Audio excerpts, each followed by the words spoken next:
Hi hello and welcome to our story with சொந்தங்கள் channel. இன்னைக்கு நம்ம ஒரு அருமையான கதையை தான் இந்த வீடியோவில் பார்க்க போகிறோம். ஒரு கிளாஸில் 25 ஸ்டூடெண்ட்ஸ் இருந்தாங்க. அந்த 25 பேரில் 24 பேர் ரொம்ப நல்லா படித்தாங்க. அதில் ஒருத்தன் மட்டும் படிக்கவே மாட்டான். டீச்சர் சொல்கிறதையும் கேட்கவே மாட்டான். டீச்சருக்கு ஆப்போசிட்டாக வியாக்கியானம் பண்ணிக்கிட்டே இருப்பான். ஒரு நாள் டீச்சர் சொன்னாங்க, இந்த உலகத்தில் நல்லது கெட்டதுன்னு ரெண்டு இருக்குது.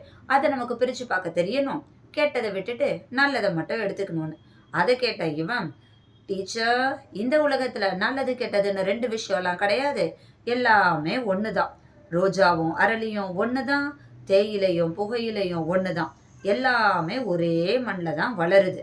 அப்படி இருக்கும்போது நீங்களும் பிரில்லியன்ட்டு முட்டாளு அப்படின்னு ஸ்டூடெண்ட் எல்லாம் பிரிச்சு பார்க்காதீங்க, எல்லாமே ஒண்ணுதான் அப்படின்னு ஸ்ட்ராங்கா அடிச்சு பேசினான். இதை கேட்ட டீச்சர், ஆகா, இவனை எப்படி நம்ம திருத்துறதுனே தெரியலையேன்னு பயங்கரமா குழம்பி போயிட்டாங்க. இவனை எப்படி திருத்தலான்னு பலவிதமான யோசனைகளை அவங்க யோசிச்சுக்கிட்டே இருந்தாங்க. ஒரு நாள் அந்த டீச்சரோட பர்த்டே வந்தது. அந்த பர்த்டே அன்னைக்கு கிளாஸ்ல இருக்கக்கூடிய எல்லாருக்கும் சூப்பரான பால் பாயசத்தை பண்ணி கொடுத்து அசத்திட்டாங்க. ஆனா இவனுக்கு மட்டும் கோமியத்தை கொடுத்துட்டாங்க. இதனால கொதிச்சு போன அந்த பையன், ஏன் டீச்சர், எனக்கு மட்டும் எதுக்கு நீங்க கோமியத்தை கொடுத்தீங்க? நான் அப்படி என்னதான் உங்களுக்கு துரோகம் பண்ணேன்? எல்லாரும் அருமையான பால் பாயசத்தை குடிப்பாங்க, எனக்கு மட்டும் கோமியமா? இது என்ன நியாயம்? அப்படின்னு சொல்லி பயங்கரமா கோபப்பட்டான். அதை கேட்ட டீச்சர், ஏண்டா கண்ணா கோபப்படுற? உன் ஸ்டைல்ல தானே நான் உனக்கு பண்ணேன். நீ தானே சொல்லியிருக்க, இந்த உலகத்துல எதுவுமே ரெண்டு கிடையாது, எல்லாமே ஒண்ணுதான்னு. பாலும் கோமியமும் ஒண்ணுதானே. பாலையும் மாடுதான் கொடுக்குது, கோமியத்தையும் மாடுதான் கொடுக்குது.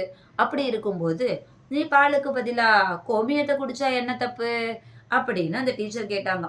இதை கேட்டாவன் அப்பதான் அவன் என்ன தப்பு பண்ணான்றதையே ரியலைஸ் பண்ணான்.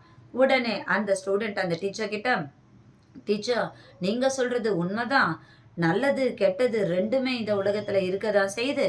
கெட்டதை விட்டுட்டு நல்லதை மட்டுமே நாம எடுத்துக்கணுன்ற விஷயத்த நான் நல்லாவே புரிஞ்சுக்கிட்டேன்னு சொல்லி தான் பண்ண வாழ்த்தனத்துக்கு எல்லாத்துக்குமே மொத்தமா சேர்த்து டீச்சர் கிட்ட மன்னிப்பை கேட்டு அன்னையில இருந்து நல்ல ஸ்டூடெண்டா மாற ஆரம்பிச்சிட்டான். இந்த கதை உங்களுக்கு பிடிச்சிருந்துச்சுன்னா உங்க ஃப்ரெண்ட்ஸ் அண்ட் ரிலேட்டிவ்ஸ்க்கு ஷேர் பண்ணுங்க. அப்படியே சப்ஸ்கிரைப் பண்ணவும் மறந்துடாதீங்க. மறக்காம லைக்கையும் கொடுத்துருங்க.